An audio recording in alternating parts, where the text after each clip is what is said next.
Atif Khan KPK में senior वजीर हैं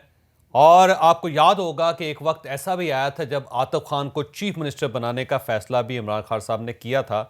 बल्कि आतिफ खान साहब हलफ उठाने के लिए भी तैयार थे और कई मरतबा इमरान खान साहब ने उन्हें कहा था कि महमूद खान को जब मैं हटाऊंगा या उससे पहले जब परवेज़ खटक साहब नहीं होंगे या वो साइड पे हो जाएंगे तो मैं आपको चीफ मिनिस्टर बनाऊंगा। और हमेशा आतिफ खान ने अपने आप को चीफ मिनिस्टर समझा और हमेशा बेहतर पोजीशन पर समझा। और इस दौरान को थोड़ी सी नाराज़गी भी इमरान खान साहब के साथ उनकी हुई थी, लेकिन अल्टीमेटली दोबारा दोस्ती हुई और अब भी वो वज़ीर हैं खैबर पख्तूनख्वा में। इन आतिफ खान के साथ 2 दिन पहले एक अजीब वाक़या हुआ कि इन्हें एक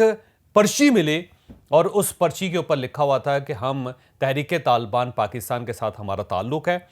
और हम आपको वार्न करते हैं कि आपकी फैमिली कहाँ जाती है, आपके बच्चे कहाँ पढ़ते हैं, हमें सब पता है, हमें सब मालूम है। और अगर आप अपने आप को बचाना चाहते हैं, अपने ख़ानदान को बचाना चाहते हैं तो आप 80 लाख रुपए का बंदोबस्त कर लें। आपने अगर हमें 80 लाख रुपया दे दिया 3 दिन के अंदर अंदर तो आप और आपकी फैमिली महफूज रहेगी। और अगर ऐसा नहीं होता तो फिर आप तैयार हो जाएं, हम आपसे बदला लेंगे या आपको फारिग कर देंगे। आतिफ खान ने ना सिर्फ इस ख़त का एतराफ़ किया बल्कि इन्होंने ये ख़त वफाकी अदारों के हवाले भी कर दिया और सिक्योरिटी अदारों से कहा कि इसके बारे में इन्वेस्टिगेशन की जाए। आतिफ खान का क्या एतराफ़ क्या था वो तो ज़ाहिर है मैं अभी आपको सुनाऊंगा, लेकिन आपके साथ एक और ख़बर भी शेयर करता चलूं कि आतिफ खान को इससे पहले व्हाट्सएप पर एक मैसेज के ज़रिए भी धमकी दी गई थी और इन्होंने वो मैसेज सिक्योरिटी अदारों के हवाले कर दिया था। और सिक्योरिटी अदारों ने जब इन्वेस्टिगेशन की तो ये पता चला कि ये मैसेज अफ़गानिस्तान से ऑपरेट हुआ है और अफ़गानिस्तान से इनके पास आया है। अब सवाल यह है कि आतिफ खान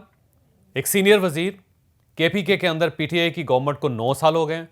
और हालात वहाँ पे गवर्नमेंट के यकीनन कंट्रोल में ही होंगे, लेकिन फिर ये एक ऐसी वेव का आ जाना जो वाकई खौफनाक है। अब इसका नतीजा क्या निकलेगा और आने वाले दिनों में इसका लाहेअमल क्या होगा, इस पर तो मैं बात करूँगा, लेकिन उससे पहले आप आतिफ खान का एतराफ़ सुन लें। रैंसम जिस तरह आपको भी बाकी लोगों को भी कुछ लोग वो आए हैं तो वो आए हैं और मैंने कंसर्न अथॉरिटीज से उसको शेयर किया है। आप उस पर आप जो भी कार्रवाई कर सकते हैं वो करेंगे इंशाल्लाह। तो सिर्फ ये आपको आया है या दीगर मिनिस्टर्स वगैरह भी, क्योंकि चीफ मिनिस्टर के भाई का भी जिक्र हो रहा था। देखिए मुझे तो बाकियों का पता नहीं है, लेकिन मैंने तो ओपनली कहा है कि ये चीज़ है और उसके मुताबिक जो सिक्योरिटी एजेंसीज हैं सारों को मैंने इन्फॉर्म कर दिया है। अभी आगे काम करना तो ऑब्वियसली सिक्योरिटी एजेंसीज का। तो आपने आतिफ खान का एतराफ़ सुन लिया और वो ख़त भी देख लिया जो आतिफ खान साहब को सर्व हुआ है और इसमें यह कहा गया है कि आप टीटीपी मर्दान की फहरिस्त में शामिल हैं और उसकी हिट लिस्ट में शामिल हैं और अगर आप अपना नाम वहाँ से खारिज करवाना चाहते हैं तो आप फिर 80 लाख रुपए का बंदोबस्त कर लें। अब सवाल ये कि क्या ये आतिफ खान साहब पहले आदमी हैं जिनको ये धमकी दी गई या इनको भत्ते की पर्ची मिली? जी नहीं, इससे पहले ये कहा जाता है कि महमूद खान साहब जो चीफ मिनिस्टर हैं खैबर पख्तूनख्वा के, उनको भी इस किस्म की धमकी मिल चुकी है और उनको भी ये पर्ची मिली है। मुराद सईद साहब ने कई बार जिक्र किया कि सवात के अंदर दोबारा अलाइनमेंट हो रही है, रीयूनियन हो रही है तहरीक तालिबान पाकिस्तान की। उन्होंने इस चीज़ का एतराफ़ भी किया और वार्निंग भी दी कि वफाकी हुकूमत को या सूबाई हुकूमत को इसके ऊपर तवज्जो देनी चाहिए या इस्टेब्लिशमेंट को इसके ऊपर तवज्जो देनी चाहिए। अब फैक्ट ये है कि ये सिर्फ धमकियाँ 3 सियासतदानों को या 4 सियासतदानों को नहीं मिली। एक्चुअल ये सूरत हाल है कि खैबर पख्तूनख्वा में कई ताजर ऐसे हैं, कई इंडस्ट्रियलिस्ट ऐसे हैं, कई पॉलिटिकल वर्कर ऐसे हैं और कई बाअसर शख्सियात ऐसी हैं जिनको इस टाइप की पर्चियाँ मिल चुकी हैं और ये भी खबर गर्दिश कर रही है मुख्तलिफ जगहों पे कि इन लोगों ने तावान की रकम दी भी है। अब यहाँ पे ये अगर इस सूरत हाल को मान लिया जाए तो वाकई ये सूरत हाल अलार्मिंग है, क्योंकि आपको याद होगा कि 2007 और 2008 में इतने खौफनाक हालात हो गए थे कि सवात के अंदर और केपीके के दूसरे फाटा के इलाकों में मिलिट्री ऑपरेशन करना पड़ा और मिलिट्री ऑपरेशन के बाद हालात कंट्रोल हुए थे और वहाँ पे फिर शहरों को खोला गया था।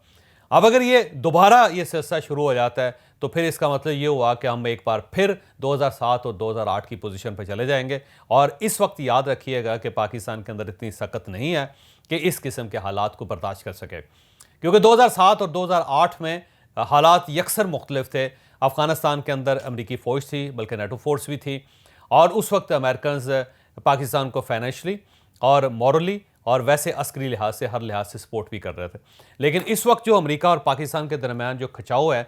या पाकिस्तान के जो माशी हालात हैं वो इस किस्म की जंग या इस किस्म की पोलराइजेशन को अफोर्ड नहीं कर सकते। लिहाजा इस चीज़ को सीरियस लेना बहुत ज़्यादा ज़रूरी है कि हालात खैबर पख्तूनख्वा में या फाटा में या सवात में अंगड़ाइयाँ ले रहे हैं, तब्दील हो रहे हैं।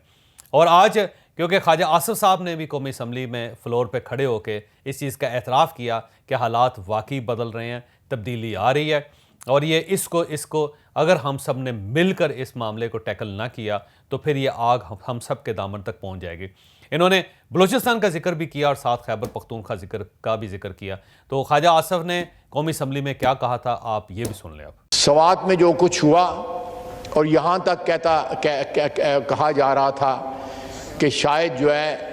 जो लोग इस वक्त सवात में हैं उनसे इस्लामाबाद ज़्यादा दूर नहीं रह गया। आज 12-13 साल के वक्फे के बाद वहाँ पे वही सिलसिला जो है हो सकता है उस वेलोसिटी के साथ या उस ग्रेविटी के साथ ना हो रहा हो, लेकिन हो रहा है। इसी तरह एक लो इंटेंसिटी जो है इंसरक्शन जो है वो सूबा बलूचिस्तान में कई सालों से, कई दहाइयों से चल रही है। उसका सोल्यूशन ढूंढा जा सकता है। जो इस वक्त हो रहा है सवात में या दूसरे इलाकों में, वो आग जो है मेरे दामन को भी पकड़ सकती है या मेरे दामन तक भी पहुंच सकती है, सबके दामन तक पहुंच सकती है। अब आप दोनों चीज़ों को देखिए, एक तरफ आतिफ खान का बयान देखिए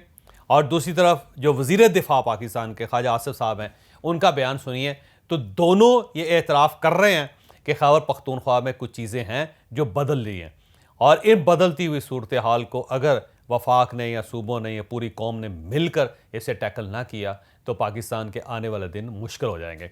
अब अमेरिका की तरफ से देख लीजिए, यूरोप की तरफ से देख लीजिए, रशिया और यूक्रेन की जंग को देख लीजिए, इंडिया के साथ जो पाकिस्तान के हालात हैं वो देख लीजिए, और चाइना और पाकिस्तान के दरमियान जो तल्लुकात हैं वो जब रीअलाइन हो रहे हैं या उस रीशेप हो रहे हैं, तो इस सारी सूरत हाल को सामने रख के फिर आप तालिबान की तरफ देखिए। अगर इस सारी सूरत हाल को मान लिया जाए, तालिबान के जो नए सिरे से वजूद पा रहे हैं उसको भी अगर तस्लीम कर लिया जाए और हुकूमत की बेबसी को या हुकूमत के एतराफ़ को भी मान लिया जाए, तो फिर आप खुद अंदाज़ा लगाइए कि पाकिस्तान कहाँ पे स्टैंड करेगा। तो मेरा ख्याल ये है कि आने वाले दिन खासे पाकिस्तान के लिए मुश्किल होंगे।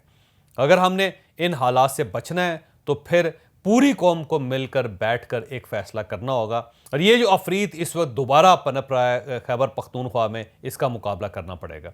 और अगर आप मुकाबला नहीं करते तो फिर मेरा ख्याल है पाकिस्तान की सर्वाइवल स्टेक पर लग जाएगी। लिहाजा अक्लमंदी यही है कि सूबाई हुकूमत बैठे, वफाकी हुकूमत बैठे,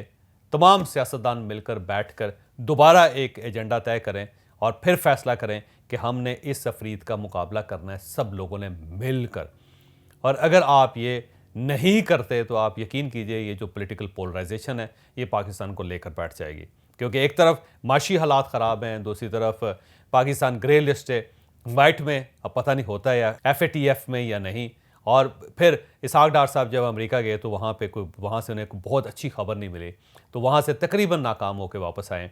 तो इन सारी चीज़ों को जहन में रख के और फिर पाकिस्तान के अंदर जो सियासी पोलराइजेशन है उसको देख के और फिर जो फ़ौजी क़यादत की तब्दीली है उसको देख के, फिर इमरान खान साहब के जो ख़यालात हैं उनको देख के या उनका जो लॉन्ग मार्च है सबको देख के आप ख़ुद अंदाज़ा लगाइए कि पाकिस्तान के आने वाले दिन कैसे मुश्किल होंगे।